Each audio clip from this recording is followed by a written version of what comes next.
Ein Rückkehrer heute in der Startelf soll also mithelfen, dass wir endlich mal wieder weniger Gegentore bekommen, am besten gar keins. Heute gegen die Hertha und vielleicht sogar mal wieder 3 Punkte holen. Die Rede ist von Malik Badmaz. Dafür ist also Fridjonsson auf die Bank und ich habe noch mal ein bisschen Geschwindigkeit über den Flügel. Heute mal, anstatt Mees, spielt Makridis. Also haben wir 3 schnelle Leute vorne mit Janda, Badmaz, auf der anderen Seite mit Krudowski. Und ansonsten, ja, müssen wir uns halt auch wieder belohnen. Das war halt das Problem auch gegen den KSC. Wir haben nicht schlecht gespielt. Wir waren sogar phasenweise besser. Aber wir haben halt die Tore nicht gemacht. Und genau das hat uns halt in den letzten beiden Spielen ein paar Plätze auch gekostet. Von Platz 4 oder 5 runter auf die 10. Wir haben noch 4 Punkte Vorsprung vor Darmstadt. Das ist sehr eng zusammen, gar keine Frage. Aber wir müssen auch mal irgendwann wieder Spiele gewinnen. Das dürfen wir, auch wenn wir Preußen Münster sind. Wir dürfen auch Spiele gewinnen. So ist es nicht. Und die Hertha heute, weiß ich nicht, die kann ich auch noch nicht so richtig einschätzen. Die sind 14. Die hinken auch noch ihren Erwartungen hinterher. Sie sollten eigentlich auch oben mitspielen, aber irgendwie muss sich da noch was entwickeln. Was ist mit dem Ball los? Da läuft so viel Wasser runter. Es regnet übrigens schon wieder. Ich habe das Gefühl, als ob es in Münster nur regnet. Die letzten Spiele sind irgendwie nur mit Regen. Klar, bei Badmaz, der ist halt nur in Anführungszeichen 1,80, also den werde ich nicht so hoch wie Fridjonsson anspielen können, aber vielleicht hat er ja ein gutes Kopfballspiel. Dafür hat er aber andere Stärken. Er ist schnell, ja, und er ist halt einfach eine gewisse Persönlichkeit. Er ist robust, hier hält sich den Gegner vom Leib, schon mal gut gemacht, Makridis. Und zur Not haben wir ja auch Krudowski ganz hinten, der macht zur Not auch ein Kopfballtor. Und zur Not macht es der Busfahrer, am Ende ist es mir egal, Hauptsache es trifft irgendjemand. Und hinten auf jeden Fall weniger Gegentore. Die letzten beiden Spiele jeweils 3 Gegentore. Das war schon happig. Gegen Hannover okay, gegen den KSC nicht. Da hätten auch 2 gelangt, beziehungsweise auch überhaupt nichts. Überhaupt gar kein Gegentor. Aber was willst du machen? Janda, nächster Schuss. Wir fangen schon wieder gut an, aber es hapert halt dann wieder an der Chancenverwertung. Sah gar nicht schlecht aus und jetzt die Hertha über Mazza. Kenny auch altbekannter Sohn. Jetzt die Chance, schnell umzuschalten. Die linke Seite der Hertha ist jetzt ein bisschen offen. Krudowski und Malik Badmaz, die beiden einfach im Zusammenspiel. Badmaz aber abseits. Es wäre abseits gewesen, Vorteil läuft. Ja, aber die beiden im Zusammenspiel, das ist einfach eine Chemie, die darfst du nicht brechen in Münster. Wahrscheinlich die beiden zusammen. Ja, das ist einfach ein unersetzliches Duo in Münster. Und auch hier wieder richtig gut gemacht, gut verteidigt, schnell hinten rausgespielt. Und dann geht es über Malik Badmaz und dann über Makridis. Schnell und direkt nach vorne. Krudowski müsste eigentlich reinlaufen, komm. Dann kriegst du den Ball. Ah, schlechte Flanke. Und daran hapert es natürlich auch wieder an den Flanken. Die sind halt aber auch nicht gut. Es ist niemand in der Mitte.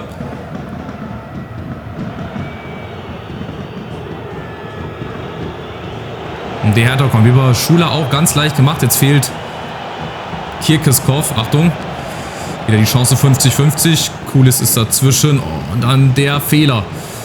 Das bricht uns das Genick, Achtung, kein Abseits und Schuler. Genau solche Szenen brechen uns das Genick, wenn wir das nicht klar und deutlich hinten geklärt bekommen, dann ist der Gegner da. Haben wir nochmal Glück gehabt. Oh, auch hier geht's nicht, dann spielen wir es halt hinten rum.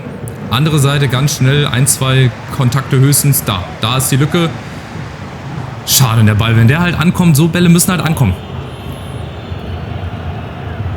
Auf Krudowski jetzt schon umstellen, 4-3-3, nee, da habe ich auch gelernt, nicht zu früh umzustellen. Das war auch gegen den KSC, da habe ich glaube ich zu früh schon auf eine Dreierkette gestellt. Das war in der 65. Hätte ich auch nochmal 10 Minuten warten müssen. So, und jetzt die Chance Badmaz. Ah, schade, ich habe ihn rangeholt. Der Laufweg war eigentlich gut, der hatte Platz gehabt, aber ich habe ihn leider rangeholt.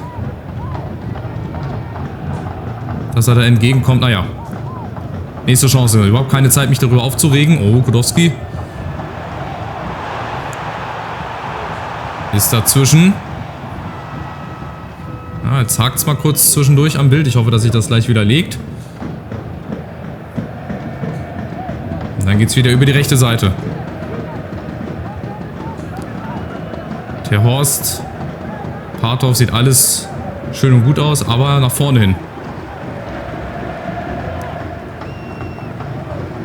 Da fehlt's. Auch gegen 3-4 Mann alleine. Aber Rembeck ist dazwischen, ja. Wie gesagt, man muss sich das ja alles hart erarbeiten. Es ist nicht mehr so wie in EFC 24. Also klar, das Spiel hat sich ein bisschen verändert. Deswegen gehen auch gewohnte Abläufe nicht mehr so. Muss man sich jetzt auch wieder ein bisschen umgewöhnen. Ja, Hertha läuft das hier gut zu. Makridis auf der Außen und jetzt. Terhorst, Makridis mit ein bisschen Anlauf. Schön gemacht. Und jetzt, wer ist da? Badmatz in der Mitte. Aha, allein gegen 4-5 Mann. Da kannst du nichts machen. Guckt euch das an. Hertha hat wieder hinten 50 Mann hingestellt. Vorne nur Schuler. Und dann geht es auch hier mit einem 0-0. Oder geht mit dem 0-0 in die Pause. Beim KSC ja nicht so. Aber die 0 steht auf jeden Fall. Das finde ich sehr gut. Vorne geht halt auch noch nicht so viel. Ja, viel Ballbesitz, schön und gut. Aber das langt halt nicht. Und irgendwann muss dann vielleicht doch ein Kopfballstarker vorne rein. Entweder Nemeth oder Fridjonsson. Da muss ich dann mal gucken. Aber im Prinzip will ich auch erstmal so weiterspielen. Im 4-2-3-1. Ich würde jetzt auch gar nicht aufs Flügelspiel gehen. Da hätten wir auch die Leute zu, gar keine Frage. Aber ich behalte das jetzt hier erstmal. Kevin Sessa, nein. Da kommt er nicht vorbei. Kirkeskow. Und jetzt aufgepasst. Nicht wieder die Hertha hier einladen. Gut gespielt. Gut hinten raus und nach vorne. Hopp. Und Janda und unten. Aber nicht so. Nicht so. Was haben wir hier für Varianten? 4-3-3. Nach wie vor 4-2-3-1 haben wir ja schon. Aber Tiki-Taka wäre jetzt da die Vorgabe. Wir lassen das erstmal so. Makridis, Badmatz vorne. Grodowski, Janda. Ist zu langsam. Das braucht zu lange Zeit. Wir brauchen zu viel Zeit, um vorne unsere Offensivleute irgendwie mal in Position zu kriegen. Grodowski hätte da bis nach innen laufen müssen, Janda auch. Und dann siehst du halt da leider alt aus. Aber Defensive steht. Das ist schon mal gut. Und jetzt vorne Badmatz, der hat Platz. Badmatz gegen Gechter, gut gemacht. Komm, Badmatz. Ah, das wäre so wichtig. Badmatz. 1:0. Bei seiner Rückkehr. Was für eine Story. Malik Badmatz. Die Bewegung da, der erste Kontakt im Rücken. Gechter noch gehabt. Ich weiß nicht, sehen wir das noch? Ja, die Ego-Kamera. Das war richtig schön gemacht. Und dann ist er schnell und, wie gesagt, eiskalter Torjäger. Da haben wir es nochmal ganz kurz gesehen. Im Anschnitt gut gemacht. Und Badmatz dann aus 11 Metern. Zack, rein ins Tor. Herrlich. Sein erstes Tor im zweiten Spiel. Ja, war ja auch anfangs verletzt, logischerweise, aber ganz, ganz wichtig. Jetzt haben wir dann Regensburg, dann Pokal gegen Erzgebirge Aue. Wenn wir da auch nochmal 2 Siege holen könnten, also im Pokal auf jeden Fall, ne, aufgrund von den Sachen, die ich euch letzten Part noch gesagt habe. Ich möchte gerne in Jugendspieler investieren, dazu brauche ich Geld. Mit 24 € kann ich nicht mal anzahlen. Da brauche ich gar nicht das versuchen. So, nächste Chance. Leicht den Schwung mitnehmen. Vielleicht aufs zweite Tor gehen. Makridis, Badmatz in der Mitte. Ja, nee, das ist da nichts für ihn. Da wäre aber auch Fridjonsson nicht hingekommen. Oder Nemeth. Das hätte der Keeper so oder so gehabt.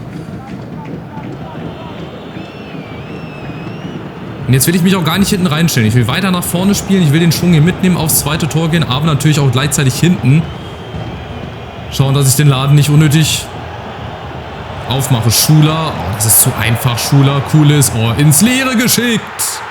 Und der Ausgleich. Durch Lukas Schuler. Da bezahlen wir wieder Lehrgeld. Ey, das ist so eine ganz, ganz typische Szene. Zu früh gegrätscht. Einmal ins Leere laufen gelassen.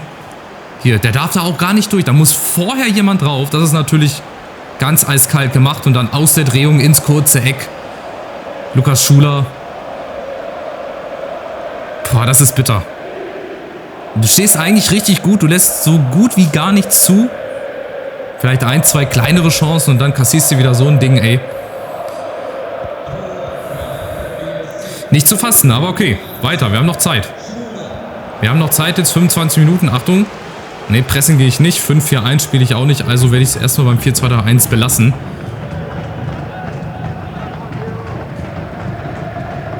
Grodowski, Remberg. Ja, der Hertha steht gut. Da fehlt jetzt irgendwie ein Zentrum. Da sind nur Blau-Weiße. Da fehlt jetzt irgendwie ein Spieler. Janda lässt sich fallen. Hertha hat sich hinten gut wieder sortiert. Janda, jetzt hat er Platz. Mal aufdrehen, komm. Alleine. Achso, der Ball ist schon weg. Ich habe gedacht, er hatte ihn bei sich am Fuß. Schade, schade, schade. Ja, wir müssen uns belohnen. Vielleicht auch mal hier von Offensiv auf Standard. Vielleicht jetzt auch mal hinten versuchen, das Remis zu halten. Oh, Achtung, das könnte, ja. Ich wollte es gerade sagen, das könnte Elfmeter geben. Schiri rennt vehement zum Elfmeterpunkt, zeigt auf ihn, rammt seine Hand fast noch in den Elfmeterpunkt rein. Ach, bitter. Ist einfach schlecht verteidigt. Falsches Timing und dann ist das natürlich ein Elfmeter. Und jetzt die Frage, wer schießt ihn? Schuler geht raus, Niederlechner kommt rein und der schießt ihn. Nein, Fabian Reese gegen Behrens. Behrens! War zwar im richtigen Eck, aber nicht zu halten. Reese 1-2.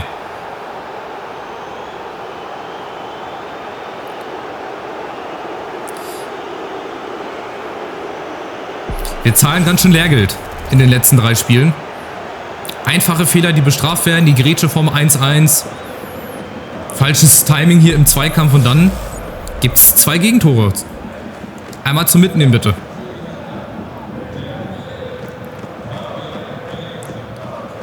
So, noch 15 Minuten Zeit.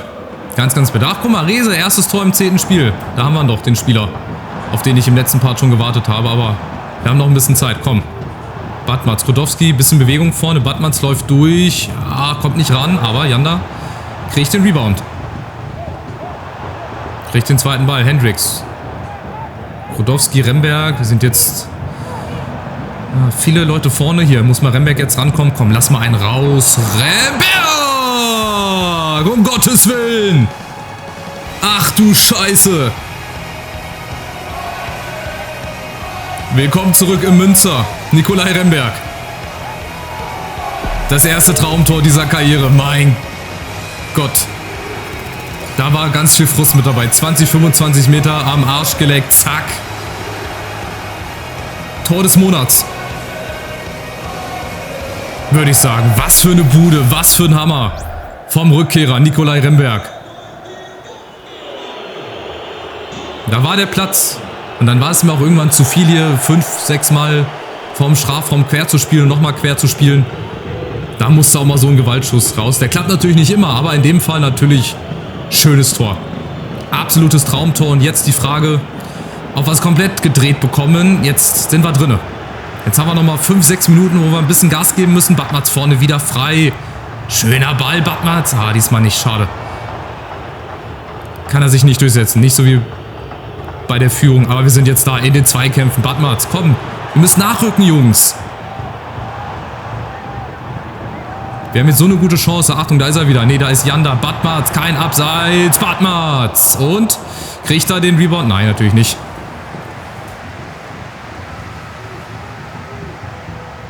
So, Crunch Time. Schon längst. Nachspielzeit ist gleich da. Jetzt aber, wenn möglich, nicht mehr viel riskieren. Ich möchte auch gerne... Oh, ne. Das Remis hier halten. Aber Niederlechner kommt nochmal. Schöne Grätsche. Von Kulis. Sauber, Junge. Genau so muss das sein. Nochmal ein Wechsel bei der Hertha. Nochmal ein Eckball. Aufgepasst. Bitte, bitte nicht. Den müssen wir jetzt irgendwie verteidigt kriegen. Ah, Flanke kommt. Und auf der Linie. Wieder Kulis. Weiß ich nicht. Es ist wieder Kulis. Er macht seinen Fehler wieder gut. Einmal eine Monstergrätsche, aber aufgepasst. Noch müssen wir einmal hier vorsichtig geklärt. So, kriegen wir nochmal einen Angriff vielleicht. Janda, nee. Jetzt kommt die Hertha nochmal mit einem leichten Schuss. Und dann war es das. Also 2:2. Die letzten Minuten waren nochmal ein bisschen heiß, hitzig. Fast noch verloren durch 2 Monstergrätschen, Monsterparaden von Kulis und auch von Behrens. Zumindest ein 2:2. Wieder 2 Gegentore, 2 geschossen. Ein schönes Tor auf jeden Fall von Remberg.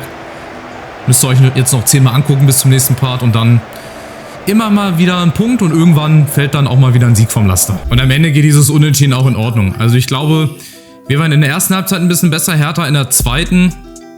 Obwohl wir halt auch dann uns die Tore wieder selber reingehauen haben. Also die Grätsche, kurz bevor Schuler dann schießt, das ist einfach dämlich, das ist amateurhaft. So ein Gegentor darfst du ja einfach nicht fangen und der Elfmeter war halt auch einfach plump. Aber wir haben auch Nikolaus Remberg, der auch mal aus 30 Metern gefühlt so ein Hammer-Ding raushaut. Das klappt natürlich auch nicht immer. Jetzt haben wir aber zumindest, gut, wir haben immer noch 4 Punkte Vorsprung. Wir sind 9. Wir sind voll im Soll. 3 Siege, 5 Unentschieden, 2 Niederlagen. Oben steht wahrscheinlich immer noch Der ist der FC Köln, dahinter dann Düsseldorf. Also so sieht es nach 10 Spielen aus. Und wenn wir so in dem Bereich, guck mal, Regensburg ist zum Beispiel auch auf dem 8. Platz. Hätte ich auch nicht mitgerechnet. Wenn wir da so in der Region dann am Ende der Saison sind, so zwischen Platz 9 und 12, 13, alles super. Alles cool. Wäre ich zufrieden mit. Und jetzt geht es ja, wie gesagt, in 3 Tagen schon gegen Regensburg und dann gegen Erzgebirge Aue. Da muss ich dann auch mal gucken, wie es ist mit Rotieren. Ich würde auch gerne halt im Pokal weiterkommen. So sehr. Ich wünsche mir das so sehr. Allein wegen dem Geld, was es da gibt. Aber natürlich auch wegen dem Prestige.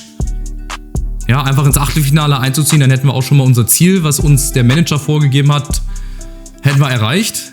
Gehen wir kurz in die Voranalyse. Die haben auch die letzten 5 Spiele 4 nicht verloren. Die Hertha hatte auch eine gute Statistik. Also irgendwas macht Regensburg auch bislang sehr, sehr richtig. Naja, also wir sehen uns wieder zum nächsten Aufsteigerduell. Beziehungsweise zum Aufsteigerduell gegen Regensburg. Gegen Ulm haben wir ja auch schon gespielt. Also doch zum nächsten Aufsteigerduell. Ihr wisst, was ich meine. Also macht's gut und ciao.